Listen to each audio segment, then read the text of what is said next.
Hi guys, welcome to the confirmation makeup for December 8th, 2013. Let's begin right away. This one's on the third commandment. The third commandment. So what is the third commandment? Well, I'm going to read it to you.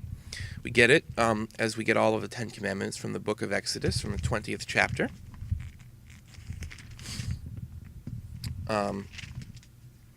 Just find it here in my Bible. There we go. So God gives to Moses the 10 commandments. And here it is in the 8th verse of the 20th chapter, the third commandment. Remember to keep holy the Sabbath day. 6 days may you labor and do all your work, but on the seventh day is the Sabbath of the Lord your God. No work may be done then, either by you or your son or daughter, or your male or female slave, or your beast, or by the alien who lives with you.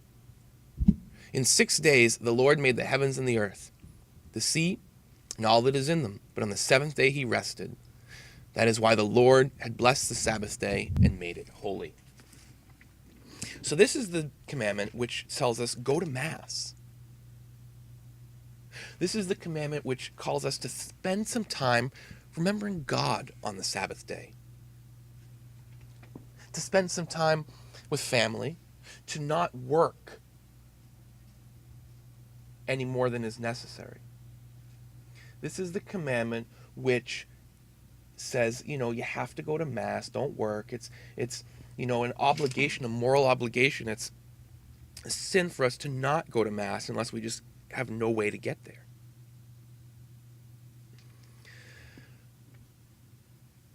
Let's look a little deeper into this, though, and I'll try to explain to you why. Because that's a hard thing for a lot of people to buy into.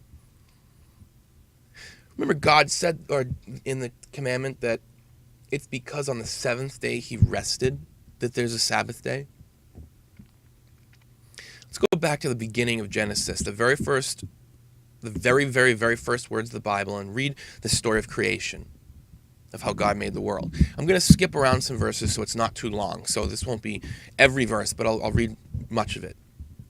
In the beginning, when God created the heavens and the earth, God said, "Let there be light," and there was light. God saw how good the light was. God separated the light from the darkness. He called the light day, and the darkness he called the night. Thus evening came and morning followed the first day. Then God said, "Let there be a dome in the middle of the waters to separate one body of water from another," and so it happened. God made the dome.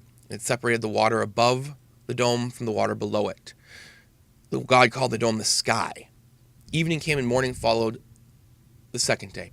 Now, when it's saying water here, it doesn't mean water like you drink it. It's using water in this kind of ancient, they were just calling like the area that they're talking about, the waters. It's just kind of a way they talked. Then God said, "Let the water under the sky be gathered into a single basin so that dry land may appear." And so it happened. God called the dry land the earth, and the basin of water he called the sea. God saw how good it was. The third day. Then God said, "Let there be lights in the dome of the sky to separate day from night. Let them mark the fixed times, the days, and the years, and serve as luminaries in the dome of the sky to shed light upon the earth." God made the two great lights, the greater one to govern the day, that's the sun, and the lesser one to govern the night, obviously the moon. And he made the stars. God saw how good it was, the fourth day. Then God said, "Let the water teem with an abundance of living creatures, and on the earth let birds fly beneath the dome of the sky." God saw how good it was. Evening came and morning followed the fifth day. Then God said, "Let the earth bring forth all kinds of living creatures, cattle, creeping things, and wild animals of all kinds." And so it happened. God saw how good it was. Then God said, let us make man in our image, after our likeness. Let them have dominion over the fish of the sea, the birds of the air, the cattle, over all the wild animals, and all the creatures that crawl on the ground. God created man in his image. In the divine image he created him. Male and female he created them. God blessed them, saying, "Be fertile and multiply. See, I give you every seed-bearing plant all over the earth, and every tree that has seed-bearing fruit on it to be your food. And to all the animals of the land, all the birds of the air, and all the living creatures that crawl on the ground, to give green plants as food." God looked at everything he had made, and he found it very good. The sixth day. Thus the heavens and the earth and all the array were completed. Since on the seventh day God was finished with the work he had been doing, He rested on the seventh day from all the work he had undertaken. So God blessed the seventh day and made it holy, because on it he rested from all the work he had done in creation. So there you have it. Now, what I said to the class on December 8th was that after having read that and seeing that that's kind of our basis for why do we say keep holy the Sabbath day, I would not be surprised or reject it if you just kind of said this is nonsense and I don't want to have anything to do with this. It does sound silly to our modern ears in some ways. God making the world in 6 days. The world is billions of years old. It sounds ridiculous. But we need to step back for a minute and look at what is the point of that story. You see, let's think about for a minute, what is the Bible that I just read from? Everybody just kind of thinks about the Bible and don't really think much about what it is. There's a category in Jeopardy, the Bible, right? You know, people are saying, oh, the Bible says, but what is it? The Bible is a collection of ancient documents, some from thousands of years ago, like 3,000-4,000 years ago, some from the time of Jesus, around 2,000 years ago. And the Holy Spirit guided the church so that they would correctly identify those writings, which were inspired by God. In other words, which God put his own meaning into, inspired for us, that it can be God speaking to us through them. And they collected them all into one book. Bible is just ultimately comes from Latin. It comes from the Latin word for book. It just is the book. And these ancient documents are all in different styles of writing. The letters of St. Paul in the New Testament are letters. They're letters like you might write to a friend. There's prophets, which are books of prophecy. There's books which are intended to be books of history, like the Chronicles are not in the same way we would write history today, but they're intended to be history. There's books of poetry. In the book of Genesis is a writing style called myth. Now, we do not mean myth like the Greek myths. We do not mean myth like the Mythbusters, where they try to figure out, let's see how many saltines you can stack on top of each other before it collapses and destroys the fabric of space-time. Like, you know, the Mythbusters always do something crazy to prove myths, stuff that's not true. It's not what the literary style of myth is. The literary genre of myth means a style which ancient people used, where they were concerned with real people and real events, real things, not fake things, not made up things, real things, but they were not as concerned with getting the specific details in the same way that we would today in, say, a newspaper or a textbook. Rather, they were concerned with making sure you understood the meaning of these people's lives, or understood the importance of what happened in these events. So they would put almost their own commentary into the writing in the form of symbolism.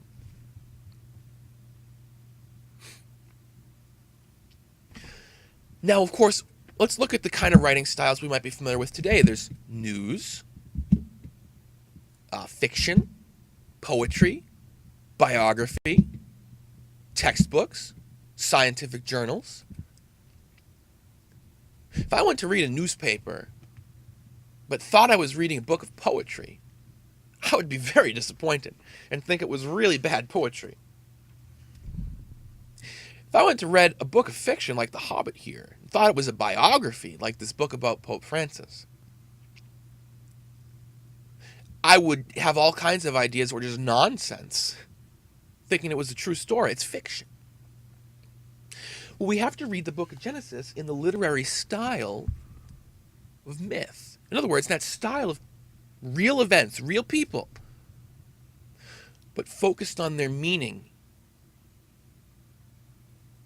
So let's do that. Again, as we try to figure out what is this third commandment all about? Well, I also want to point out this interpretation of Genesis goes back hundreds, thousands of years. It's people in the 300s that were thinking about Genesis this way. This is not the church in modern times trying to say, well, let's try to brush all that silly stuff under the rug, under the carpet, so that our modern scientifically thinking people still believe in it. No, this is stuff that even way back, way before anybody ever thought of the Big Bang or anything else, people interpreted the Bible this way because they understood the style it was written in, the style that God was using to convey these messages. I have 2 columns here of 3 chunks each for each of the days of creation. Let's look really quickly at the days of creation. Remember, God made first the light and the dark on day 1. On day 2, the sky and the oceans. On day 3, the dry land. On day 4, the sun and the moon and the stars. On day 5, the birds and fish. On day 6, the animals and people. Now, right away, we see a problem. Notice how on day 1, he made the light and the dark, and then 1, 2, 3 days later, he makes the sun. Where's the light come from? He called the light the day and the dark the night. Isn't the sun what gives us the day? Does this mean that there's a problem in this writing? Well, maybe if it was trying to be represented as a literal, exact creation story that tells us every precise historical detail. Maybe. But the point is, this is the evidence that it's not written to be taken that way. It's too easy for us, we do it way too often, to look upon ancient people as though they were a bunch of idiots. They didn't have the technology we have, but they could be just as smart as we were. They were not writing this, and then just it didn't occur to them that they wrote something that was nonsense, that they wrote something which was nonsense by having the sun come 3 days after the light. No, they weren't trying to tell this as though it was a strict chronological telling of the story. What were they trying to do? When you actually kind of look at it very deeply, I'm not going to get into it too much, but they were trying to make kind of a commentary on a lot of the other creation stories people believed at the time. People believed that God didn't really create everything, that God just kind of was like a lesser being who just happened to have some control over the world. People believed in something called pantheism, which is not that God made the world, but that God is the world. And every little line in this kind of first chapter of Genesis is really interesting when you look at it from the standpoint of these. There's a lot of wording which is basically kind of saying, no, that's not the way it was. This is the way it was. Oh, that myth you're believing, that's not the way it was. This is the way it was. And let's look at what I said these ancient Christian writers saw in this story. Look at this. Day 1, light and dark. Day 4, sun, moon, and stars. Day 2, sky and oceans. Day 5, birds and fish. Day 3, dry land. Day 6, the stuff that lives on dry land. See the pattern? In days 1, 2, and 3, God sets up a structure, an organization. In day 4, 5, and 6, he fills it with life. So the dry land is filled with animals and people. The sky is filled with birds. The oceans with fish. And sun, moon, and stars are not alive, but you get the kind of sense, the symbolism of filling this structure.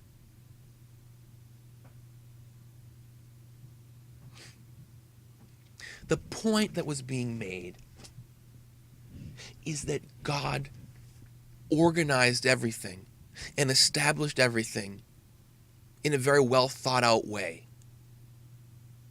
And in particular, do you remember what God said after every day? He said he saw it was good. Day 1, it was good. Day 2, it was good. Day 3, it was good. Day 4, 5, it was good. After he makes the animals, he says it was good. Then on the same day, when he makes the people, what does he say? He says it was very good. Remember on day 1 of this class, on week 2, week 3, every week I've told you God made us to be happy. God is Trinity. He's a community. He's love. That's what he is in his very being.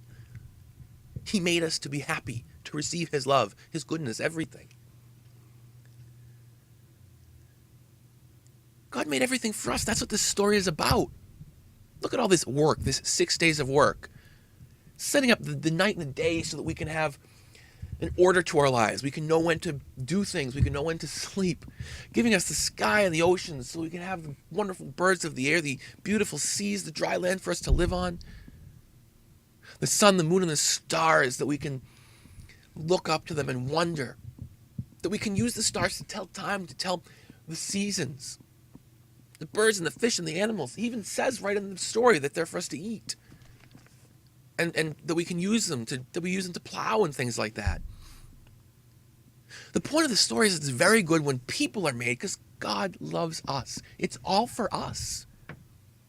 And so on the seventh day, he rests. Why? It says in the third chapter of Mark's Gospel. There's a story where Jesus is walking along with his disciples and they pick some grain. And the Pharisees get very mad. Why are you picking grain on the Sabbath? On the Sabbath, you're supposed to do no work. Because they were being so nitpicky that they considered picking, just walking by some grain and just picking it, like as if you were just doing something idly with your hands while walking by. They consider that work. They were being very rigid about the interpretation. And Jesus is kind of speaking against them, saying, you've missed the whole point of what God's telling you. And he says, the Sabbath was made for man, not man for the Sabbath. In other words, it's not like God made the Sabbath day, said, let's keep the Sabbath holy. And then he said, let's come up with some followers to come along so that they can make the Sabbath holy and they can worship me and go to church on that day. No. Sabbath came after man, didn't it? That was the seventh day. The point is, yes, it's an obligation. We go to Mass on Sunday and refrain from work as far as we can. Sometimes we can't. Yes, it is. It's a grave sin, serious sin to miss Mass if it's not something that we have, control over. So if you have any ability to go, you have to go. It's a big deal. It's a very big deal. But it's so much more than that. It's God's gift to us as a day to remind us it's all for you. It's all for your happiness. It's our day. God made us to be happy. To be happy, we've talked about in weeks past, we need him. Otherwise, we're just going to have these passing things. I'll have fun with my phone for a few days. I'll have fun with my friend before I get sick of him. We need God, that eternal supernatural happiness. And he gives us this day, the Sabbath, to spend time with him, to spend time with the people maybe we normally don't, to stop working so we don't work ourselves to death like we do the other 6 days of the week. The point of the Sabbath day is it was made for us. So yes, we're called to go to Mass. We're called to go to Mass in the same way we're called to exercise, in the same way we're called to eat well, in the same way we're called to do all these things that we need to do, because it's for us, for our happiness. So when you remember to go to Mass next Sunday, as we're called to, as we must, remember, it's not just this silly thing, this rule that was come up with that was based on this just ridiculous story. It's not about that at all. It's about God loving you, wanting you to be happy, giving you this day to take ourselves out of all of the nonsense we get into in the rest of the week and say, God, you're there. So that's the lesson this week, guys. Thank you, and I'll see you next time. God bless.